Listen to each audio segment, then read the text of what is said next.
Seiring perkembangan zaman, narkoba hanya dipakai secara terbatas oleh beberapa komunitas di beberapa negara.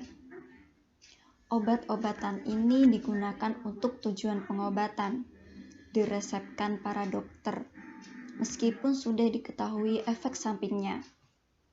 Kemudian kasus ketergantungan meningkat sesudah ditemukannya morfin pada tahun 1804 yang diresepkan sebagai anestetik, digunakan luas pada waktu perang di abad ke-19 hingga sekarang.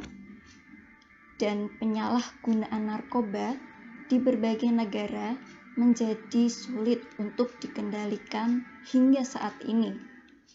Pada tahun 1900-an, ekstasi, sabu, dan heroin memasuki pasaran Indonesia. Penyebaran ini terus berkembang.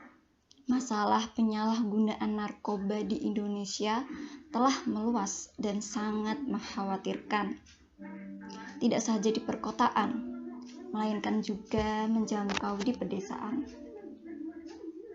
Masalah penyalahgunaan narkoba merupakan masalah yang sangat kompleks yang memerlukan upaya penanggulangan secara komprehensif dengan melibatkan kerjasama multidisipliner, multisektor, dan peran serta masyarakat secara aktif yang dilaksanakan secara berkesinambungan, konsekuen, dan konsisten.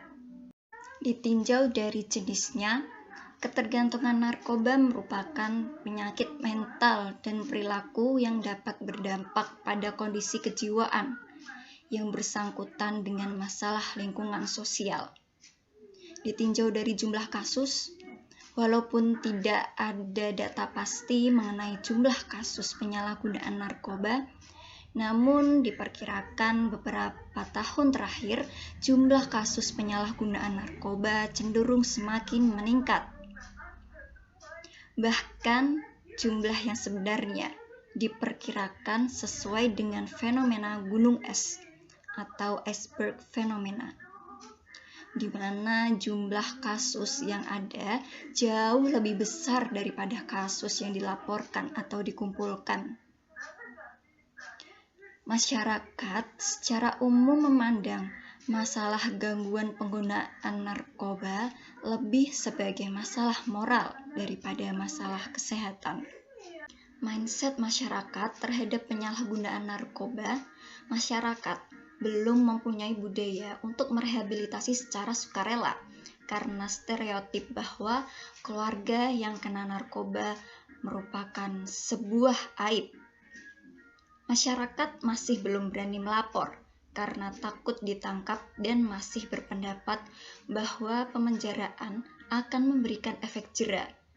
Padahal sebaliknya, di lapas merupakan tempat untuk meningkatkan kualitas.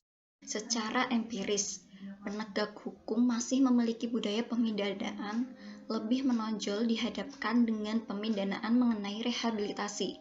Padahal Undang-Undang Nomor 35 Tahun 2009 tentang narkotika sudah mengatur rehabilitasi yang merupakan alternatif lain dari hukuman penjara.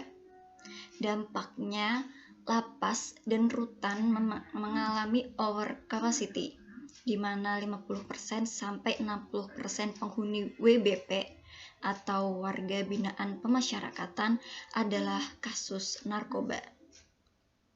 Kondisi ini tidak memungkinkan untuk dilakukan pemisahan antara WBP kasus narkoba yang berperan sebagai kurir, bandar, maupun sebagai korban penyalahgunaan narkoba. Proses rehabilitasi di dalam lapas belum memungkinkan dilakukan karena keterbatasan petugas, ruang, dan disinyalir masih ada peredaran gelap narkoba di dalam lapas. Jika diambil rata-rata usia sasaran pengguna narkoba yaitu berkisar antara umur 11 sampai 24 tahun. Ya, kaum muda dan remaja. Pengguna narkoba didominasi oleh para remaja dan anak sekolah.